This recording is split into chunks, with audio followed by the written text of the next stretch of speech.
Good evening and welcome to Nest's August webinar for HeatSmart Southern Tier. I have with me a good portion of our current team, Elijah Conlon, Sustainability Coordinator, Aaron Zitman, Owego Outreach Coordinator, and Fatime. Some of our other Energy Corps interns will be joining us as their class schedules permit. Today, we're going to be talking about how you can introduce clean energy technology and/or energy efficiency into your home or business. And we'll start with talking a little bit about who we are. Network for Sustainable Tomorrow is a nonprofit that's been around since 2008. We're a community-based network of programs working towards social, environmental, and economic justice and equity in our region. We catalyze and convene new initiatives and partnerships and do outreach and education to build a stronger and more resilient Southern Tier. So tonight, this is what we're going to be going through. I'll start us off with a little bit more about our program. Then I'm going to turn it over to Eli, who will talk about the technologies that our program covers, followed by Aaron, who's going to talk about the finance side of this and the rest, and then we'll move into Q&A. If you have any questions along the way, please pop them in the chat. And in addition, once we finish up, if you'd prefer to unmute and ask your question verbally, we can do that as well. So HeatSmart Southern Tier is a program that's funded by the New York State Energy Research Development Authority, NYSERDA, our energy agency for New York. And our mission is to provide energy education, outreach, and support to help building owners get the information and the connections they need to make decisions about doing energy upgrades on their buildings. We do that virtually through this medium as well as in-person events. And we also table at other events.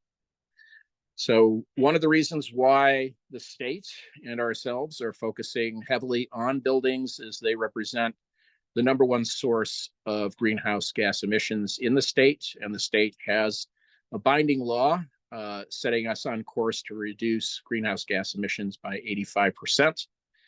And for most folks, buildings are where they interact with energy the most. Right? Most people, unlike ourselves, do not do energy for work or even for a hobby. They want energy to work for them, and they want to make sure that their buildings are clean, safe, and affordable. So speaking of which, some of the benefits available by doing this, by electrifying and making your home energy efficiency, include reduced energy costs, increased home comfort and safety, reducing greenhouse gas emissions, and people tend to proselytize a bit if they get some work done on their house. And so you can help your neighbors and your friends and your coworkers be aware of your experience. And there's also an opportunity to help your community in other ways. Should they participate in an allied program that I'll be mentioning shortly called Clean Energy Communities. And here we are. So NYSERDA's Clean Energy Communities has a number of incentives based on high impact actions that municipalities can take to lower their carbon footprint and become more efficient.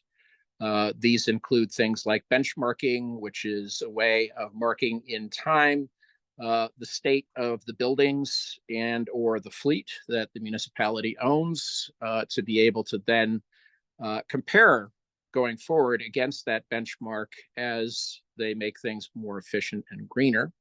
Another is community campaigns of this. This is one of those things. And so what it comes down to is if a certain number of people in a given municipality choose to sign a contract and get work done, get a heat pump installed.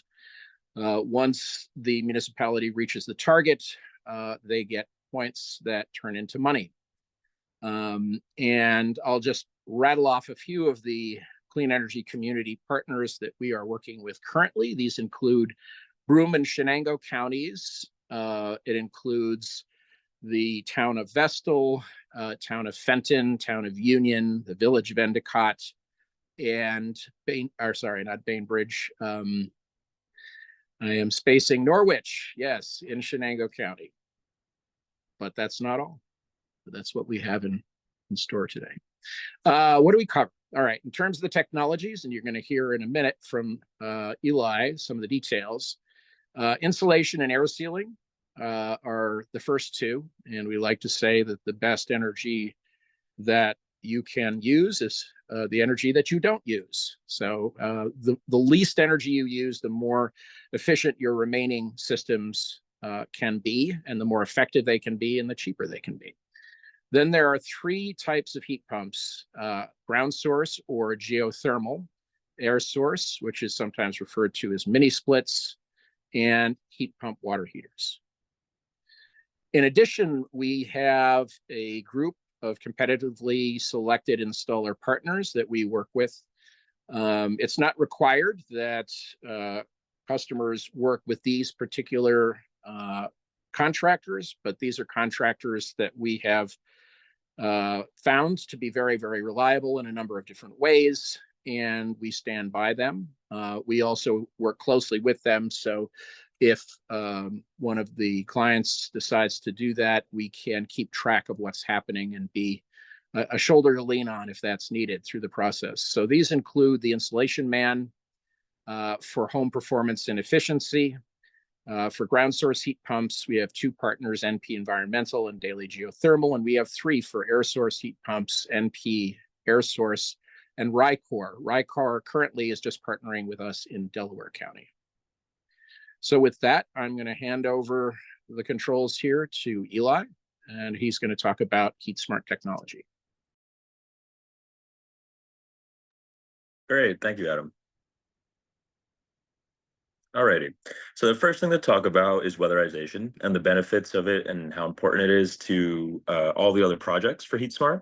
So weatherization is protecting a building's interior from the elements.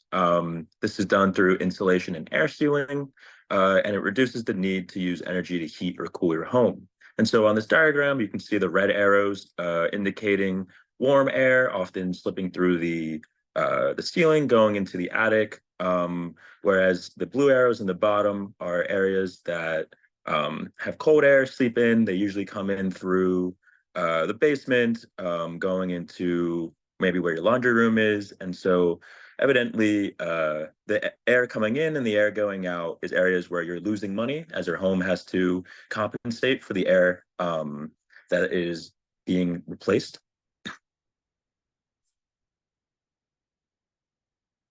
So there's a lot of benefits to weatherization. Mainly, the biggest benefit is reducing energy consumption and costs. Like I said, those gaps, if air is escaping in your home, then your heating and cooling system has to constantly replenish this lost air to fit the temperature that you prefer it to be. And so weatherization also helps reduce drafts, improve humidity control, improve indoor air quality, and also reduce the risk of ice dams forming. So after weatherization, the next thing we usually talk about is heat pump technologies. The diagram here shows just generally what a heat pump does. Heat pumps create heat for either heating your home during the winter or can create cool air for cooling your home during the summer times. And instead of a typical fossil fuel burner that burns fossil fuels to heat and cool the air, this system uses electricity. And so typically most people have heat pumps in their home already, but in the form of their refrigerator, as it takes heat out and brings in cool air. Yeah, and so there are generally a bunch of different types of heat pumps, and today we'll be talking about the three main ones: ground source heat pumps, air source heat pumps, and heat pump water heaters. So the first heat pump I'll go over is ground source heat pumps. Ground source heat pumps are also known as geothermal. These can look like closed loop. These are closed loop systems, either horizontal or vertical, depending on the space that you have to work with. And so how they work is about 6 feet below the ground is a pretty stable temperature. And so there's always heat in the ground available for the system to be moved. There's even heat in the ground during the winter. And so the geothermal system circulates fluid through those pipes that we can see on this diagram, whether in a horizontal system or in a vertical system. And these pipes are full of a fluid that can transfer heat from the ground around it. And then this heat is, or cool air, depending on what your system's going for, is forced back into the house and then spread around the home through fans. So the benefits for ground source heat pumps is that they're very efficient in heating and cooling systems in all in one. They also have a very long lifespan, long time for the system. And they also eliminate fossil fuels from your home, so you have no more need for oil or propane deliveries. So it can be far less expensive in the long run. Alternatively, the ground source heat pumps, there's also air source heat pumps. These could be ductless heat pumps with outdoor and indoor units. Essentially, the outdoor units can look like glorified air conditioning units, except they use electricity to heat it or cool the air. Air source systems consist of typically one outdoor unit, and it's linked to one or more units inside your home. So this allows you to have zone control. You can have different units in either your living room or your kitchen or your wherever you like to have the air, and you can just have one unit outside. And air source units are also very quiet, which makes them another great system. So like I just mentioned on the slide before, one of their main draws to it is how quiet they are. I have a unit myself back at home, and compared to a normal air conditioning unit, they are completely unrecognizable in noise. And then zone control, also a very good benefit of air source heat pumps, as well as you can have air conditioning without additional ductwork put in your home. And then lastly, we have heat pump water heaters. This uses indoor air to heat your hot water. It's a For using this system, you would need a backup for meeting high demand for heating, but it is a great system to have for heating your water. It's greater efficiency. It has a greater efficiency than typical electric water heaters, and it can also be used as a dehumidifier. And so the diagram on the right shows that there would be cold water intake at the bottom. Those coils would work to either heat or cool the water, heat it in this case because we want hot water. And then air would also be taken in at the top, and hot water would be available as well as dehumidified air. So now I'm going to pass it over to Erin to talk about how to pay for these technologies. Okay, thank you, Eli. So we've talked a lot about how these technologies are efficient. They are good for saving money in the long run. They're good for eliminating fossil fuels from your home. But, the big question is, how do you pay for this technology? Because everyone wants efficiency and lower heating and cooling costs. But of course, paying for the technology up front is a really important factor. So that's kind of why this whole HeatSmart program exists. One benefit of going through HeatSmart is the ability to talk with an installer partner about your unique financial situation. And we're also going to discuss in this next section the different rebates and tax incentives and other ways to finance these projects, because there are really a lot of resources available that a lot of people don't know about. So we're going to dive into that. So the first thing we kind of want to lay out here is that there are different programs. Some come from the state. The Empower program specifically is coming from the state of New York. And in order to qualify for, there's two different tiers. In order to qualify for the low income tier, you have to be making less than 60% of the area median income. And for the moderate income tier, it's between 60 and 80% of the area median income for Broome County. And then if we go to the next slide, we can compare that to the federal programs. So the federal low income program is a bit broader. You could make under 80% of the area median income and qualify for that. And then they also have moderate income to go up to 150% of the area median income. And the reason why, it's important to have those tiers is because these programs want to support most the lower income folks who have not had access to these technologies. So the lower income you are, the more benefits that you would be able to access. So to kind of give an illustration of, okay, where would I fall? Where would you fall in Broome County, or Shenango County, Tioga, or Delaware County? You can take a look at your home size on the left there, and then you can see if you might fall in the 60% area median income if you match up to that number or below that, lining up to your home size. And then on the next slide, we can see the 80% tier, and that's the income for 80% area median income for these counties. And then finally, we have 150% of the area median income.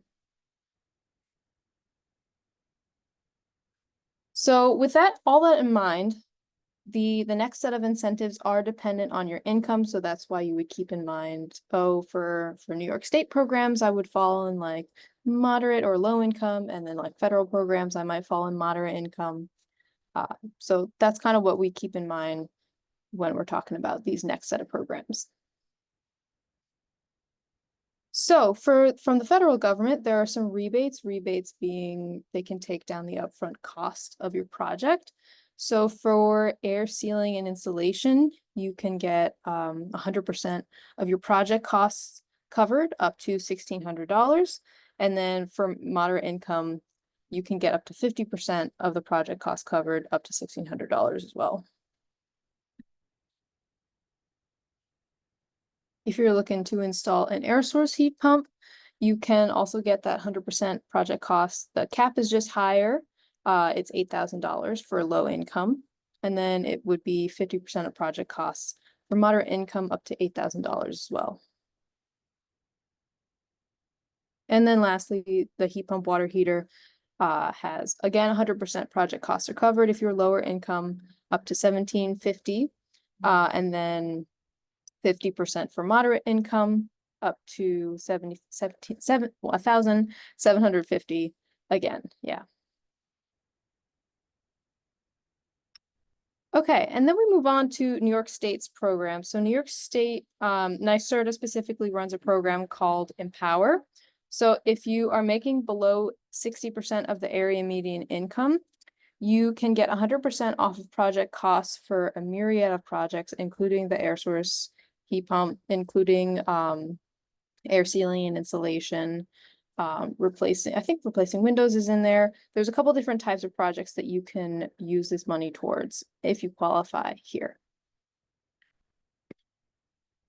And then you can see if you're 80% of the area median income, you can still get 100% off of your project costs, but the cap is just lower, it's $5,000. And these are also available for multi-unit, like apartments up to 4 units. And there's more money available for those sorts of projects. And then something else we want to mention, because it can be really helpful for, especially when we get into winter, low income renters and homeowners have access to the Home Energy Assistance Program, HEAP, that is operated out of the Office of Temporary and Disability Assistance. So if you are struggling to meet your energy bill and you fall under this criteria, you can get assistance with that. If there's emergencies, like you have not been able to pay your bill and you are facing a shutoff, there is aid available there if you qualify. And then also a a good thing is you are able to have someone once a year come clean your, let's say you have a boiler, come clean your boiler, repair your boiler, or replace your boiler if it's necessary. So this is a great program if you are low income and might need assistance with your heating and cooling bills. Okay, so we talked a whole lot about like income and how that can qualify you for certain programs. The next set of incentives, they don't matter. It doesn't matter what your income is. You can qualify for these. Basically, besides your income, you would qualify. So the first set is through NYSEG. So this utility has a set of rebates to reduce the cost of projects. So air source heat pump has a rebate depending on the size of the system. So that's why it says you get like $800 per 10,000 BTU, British thermal units. So depending on the size of the system you install of an air source heat pump, you can get a certain amount of money.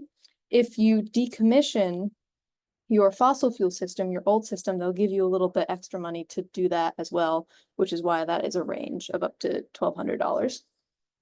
For a ground source heat pump, you could get a $1,500 rebate. And then for a heat pump water heater, you could get $700 to $800 for a rebate.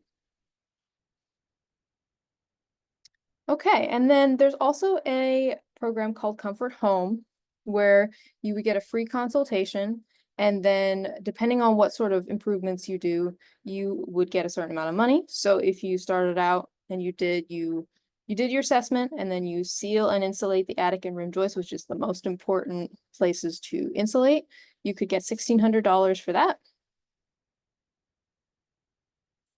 And then if you additionally insulate your walls and floors, you would get $3,000. And then the last step, if you do everything prior and then you also upgrade your windows to Energy Star, I think efficient windows, you would get $4,000. Okay, and then we also have different tax credits for from the federal and state government.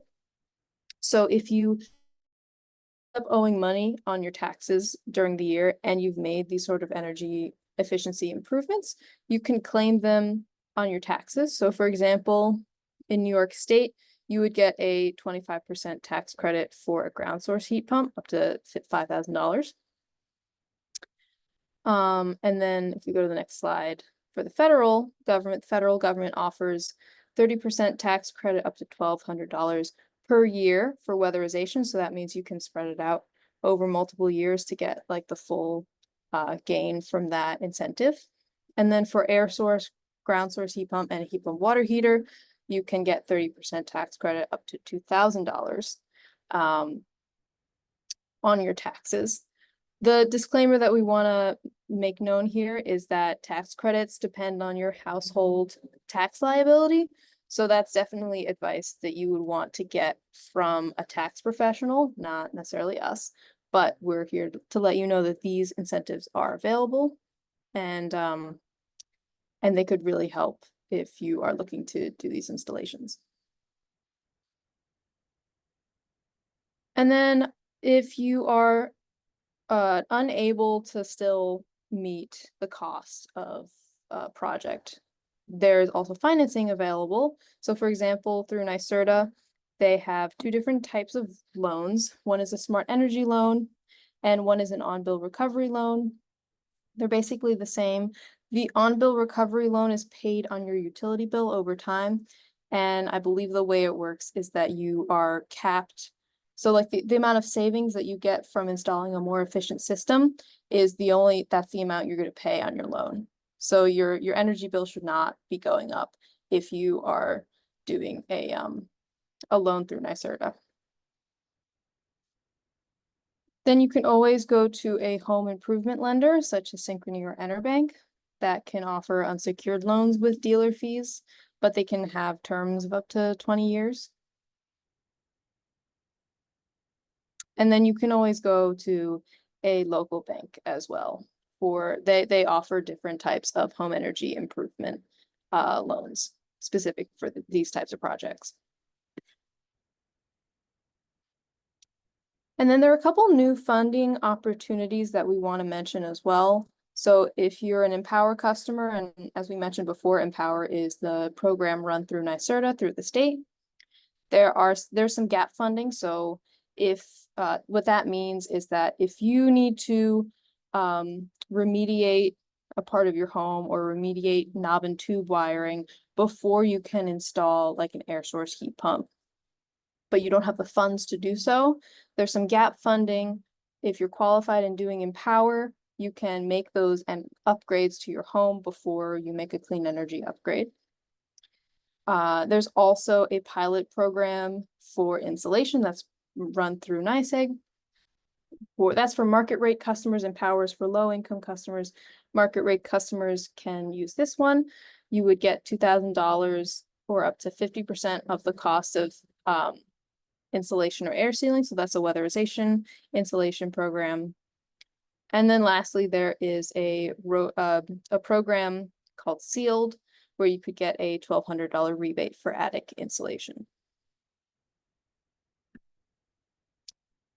Okay, so we've thrown a lot out there, and there's a little bit more. So if you just stay with me for a little bit longer, we have, there's different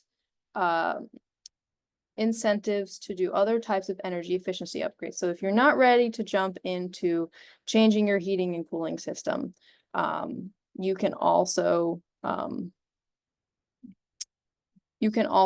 do improvements such as upgrading your electrical panel, which would be great if you are upgrading to an electric-based system, such as a heat pump.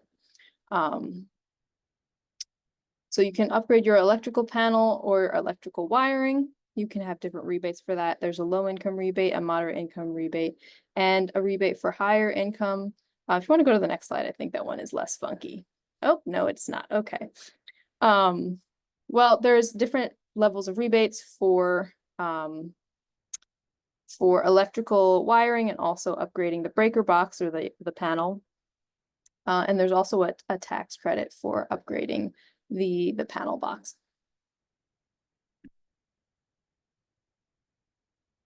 Then if you are looking to upgrade some appliances, there are low and moderate income rebates for heat pump clothes dryers and also for electric or induction stoves. And then you can also get a tax credit if you're looking to, maybe you're not looking to do an air source heat pump, but you want to get an efficient air conditioner. There is a tax credit for that as well. And then, as much as we would love for us to have a supportive system where we could just get on like a train or have good public transport to get where we need to go, a lot of people will still need to rely on vehicles. So if you're looking to get onto an electric vehicle, there are incentives for purchasing new electric vehicles and also used electric vehicles. Both have different restrictions. They're income dependent, and there's price caps for the vehicles, but you can get tax credits on these. And again, you should talk with a tax professional to see what you could qualify for, but those are also available.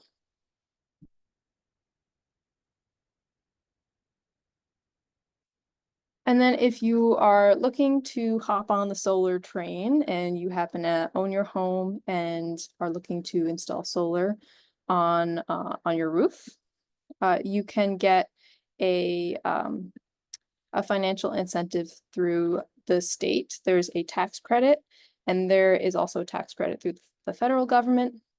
And then New York State has a program, it's the per watt rebate. It's called New York Sun, where you can get a certain amount of money back per watt that you install. So upstate, it is 20 cents per watt. And then if you're lower income, it goes up to 80 cents per watt. So just to run through an example of how that would work, let's say the standard 20 cents per watt is what you're getting. So if you install an 8 kilowatt system or an 8,000 watt system, you would get a $1,600 rebate through the New York Sun program. So if your system costs $32,000, you get the New York Sun incentive. And if you qualify for the tax credits for the state and the federal government, you could bring down your project cost down to $15,800. So it can really be helpful if you are able to qualify for these programs and able to install on your roof solar panels.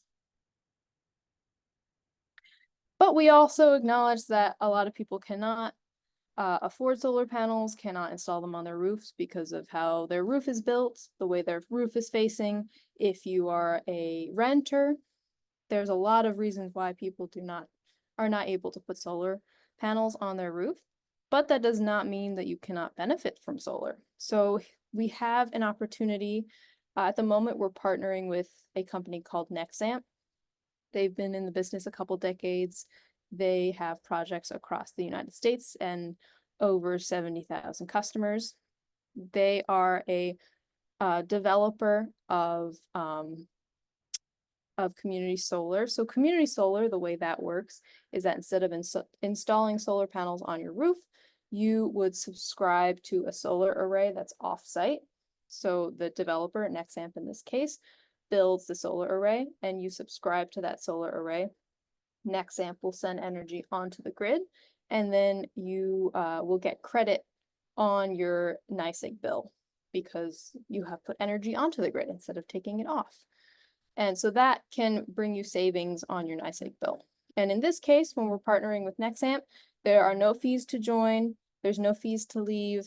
The way that it works out with the credits that come on your bill, you will be able to save 10% on your NYSEG bill annually once the project is up and running. So yeah, as I mentioned before, you can receive 20% annual savings is for if you're located in a disadvantaged community or you are subscribed to government assistance programs such as SNAP. If you're a market rate customer, you can still save 10%. Again, there's no fees to join or leave, and you'll be supporting locally produced renewable electricity and green jobs. So like this project is being built in New York State, in Aurelius, New York, and you can support the local economy there. So in order to qualify, you have to pay your own NYSEG bill. For this particular project, you don't have to be under 80% of the area median income. But for other projects in the past, we have had that restriction. For this particular opportunity, we do not. Okay, so that was a whole lot. And that was a lot of financial information. And if your head is spinning, that is okay. We will now explain how you can get started and how you can work through with this. So the first step would be to, you would talk with us. You could sign up on our website if someone wants to stick that in the chat, the way to sign up for HeatSmart. And once you talk with us, we will connect you with our installer to do a residential energy assessment. So that's kind of to look at where, like as Eli discussed before, where you are, where you might have air leaks, where you need new insulation, any issues with your home. They can do a free home energy assessment. Then you will receive a quote for the different energy improvements that you need to make.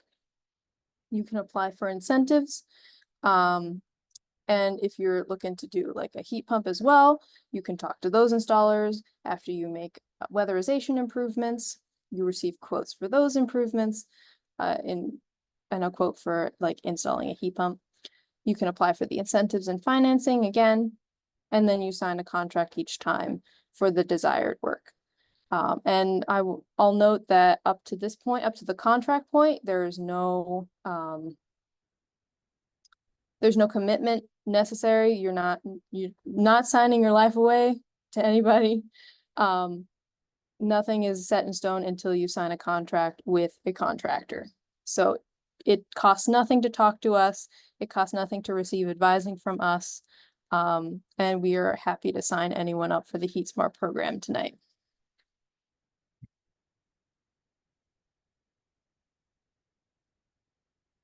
Okay, and then I will pass it on to Adam and Eli again for any questions that anyone has.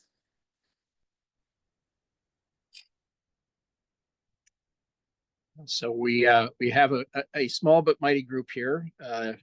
David or Daniel, I don't know if you have any questions you wish to ask.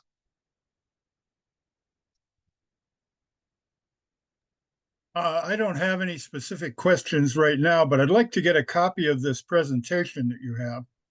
Yeah, you will get it. Everybody who has registered for this will receive the presentation deck and a link to the recording, because it is obviously a fair amount of numbers there. So you'll be able to have that in your possession to refer back to the details.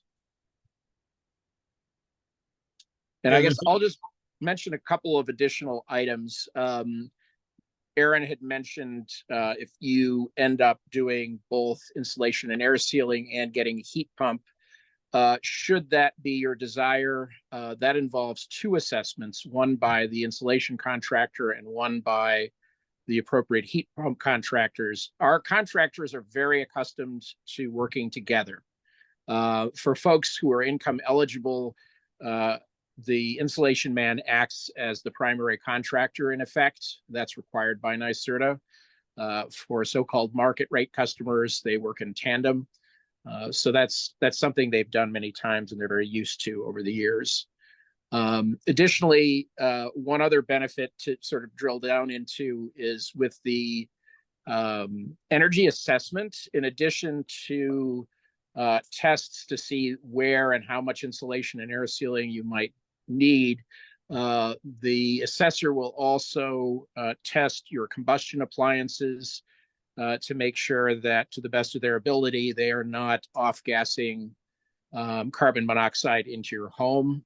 And they also will be keeping their eyes peeled for issues such as mold. And I can speak from my own experience. When I had my assessment done many years ago, they discovered that neither of my bathroom fans actually vented to the outdoors. One didn't vent at all, and the other vented into the attic.